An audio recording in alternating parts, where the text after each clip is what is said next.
গণপিটুনিতে অভিযুক্ত দুই ছাত্র এখনো পর্যন্ত ফেরার। বউবাজারের গণপিটুনির সময় ভিডিও করেছিল আবাসিকরা, তাদের চিহ্নিত করে ভিডিও ফুটেজ সংগ্রহের চেষ্টা করা হচ্ছে। আমরা কথা বলবো, আমাদের সঙ্গে রয়েছেন আমাদের প্রতিনিধি রিয়া মাঝি। রিয়া, এখনো পর্যন্ত কি জানা যাচ্ছে, নতুন কি তথ্য উঠে আসছে?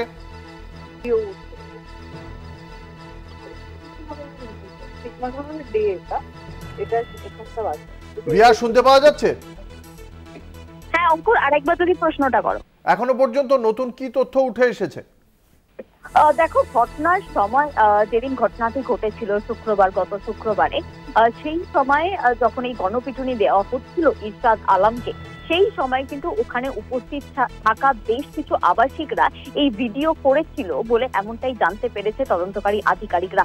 এবং সেই যারা আবাসিকদেরকে চিহ্নিত করা হচ্ছে এবং তাদের থেকে সেই ভিডিও নেওয়ার চেষ্টা করছে তদন্তকারী আধিকারিকরা, কারণ সেই ভিডিও নিলে অনেকটাই হেল্প হবে। কারণ এখনো অব্দি যেমনটা জানা গিয়েছে যে এই ঘটনাটি ঘটে সেই দিনকে একাধিক আবাসিকরা সেখানে ছিল এবং গণপিটুনির সময় তারা সরাসরি যুক্ত ছিল। তাদের মধ্যে 14 জনকে গ্রেফতার করেছে এবং সেই 14 জনের ভূমিকাটা কি ছিল, অর্থাৎ কি রোল প্লে করেছিল, সেটা আরো স্পষ্ট হতে চায়। এবং সেই কারণের জন্যই তদন্তকারী আধিকারিকদের ওই ভিডিও অত্যন্ত প্রয়োজন হয়ে পড়েছে। এবং একই সঙ্গে তোমাকে জানাবো যে দুজন ছাত্র এখনো ফেরার রয়েছে বলে এমনটাই পুলিশ সূত্রে জানা যাচ্ছে। যেই দুজন সরাসরি যোগসূত্র ছিল এই গণপিটুনির সঙ্গে, সেই দুজন ছাত্র কিন্তু এখনো পলাতক রয়েছে এবং তাদের খোঁজে রয়েছে পুলিশ। এবং একই সঙ্গে যে গতকাল আমরা দেখেছি যে ফরেনসিক টিম তারা এসেছিলেন, তারা নমুনা সংগ্রহ করেছে এবং সেখানেও চাঞ্চল্যকর তথ্য যেটা দেখা গিয়েছে যে যখন গণপিটুনি দেওয়া হচ্ছিল ইরশাদ আলমকে, সেই সময় তিনি নিজে প্রাণে বাঁচার জন্য বিভিন্ন জায়গায় ছুটে গিয়েছে। এবং সেটা কিভাবে বুঝলো, সেটা খালি হাতে খালি চোখে তারা দেখেছেন যে হাতে যে রক্তের দাগ এবং সেই রক্তের দাগ বিভিন্ন জায়গায় পড়েছে এবং সেটা ইরশাদ আলমেরই হাতের ছাপ বলেই মনে করছেন।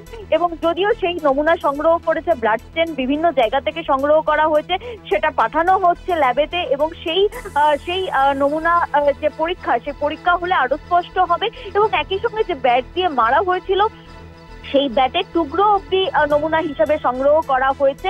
এবং যে ফুটেজ, অর্থাৎ যে সিসি ক্যামেরার 1 ঘন্টা যে ডিলিট করা হয়েছে, এই আবাসিকরাই ডিলিট করেছে, সেটাও কিন্তু টেকনিক্যাল হেল্প নিয়ে সেটাও রিট্রাইভ করার চেষ্টা করা হচ্ছে। তবে তোমাকে জানিয়ে রাখবো, ঘটনার সময় যারা ভিডিও করেছে সেই ভিডিও হাতে পেতে চায় এখন প্রধান লক্ষ্য তদন্তকারী আধিকারিকদের এটাই। কারণ সেই ভিডিও পেলে তবেই কিন্তু সেখানে আরো কারা ছিল, এই 14 জনের বাইরে আরো 2 জন তদন্তকারী আধিকারিকরা মনে করছেন 16 জন সেখানে ছিল বলে মনে করছেন, কিন্তু এই 16 জনের বাইরে আর কেউ ছিল কিনা এবং তাদের স্পেসিফিক রোল তারা কি প্লে করেছিল সেই বিষয়টাও দেখার জন্যই কিন্তু মূলত সেই যে ফুটেজ, অর্থাৎ যারা এই স্টুডেন্টরা যে ভিডিও করেছিল সেই ফুটেজ নেওয়ার অত্যন্ত জরুরি হয়ে পড়েছে। সেই কারণের জন্য একে একে আবাসিককে ডেকে আলাদাভাবে তাদের সঙ্গে কথা বলা হচ্ছে, তাদেরকে জিজ্ঞাসাবাদ করা হচ্ছে এবং কেউ যদি ডিলিট করে থাকে তাহলে তার ফোন নিয়ে কিন্তু টেকনিক্যাল হেল্পের সাহায্যে সেই ভিডিও রিট্রাইভ করা হবে বলে এমনটাই তদন্তকারী আধিকারিক সূত্র মারফত জানা যাচ্ছে। ধন্যবাদ। আমাদের সঙ্গে ছিলেন আমাদের প্রতিনিধি রিয়া মাঝি।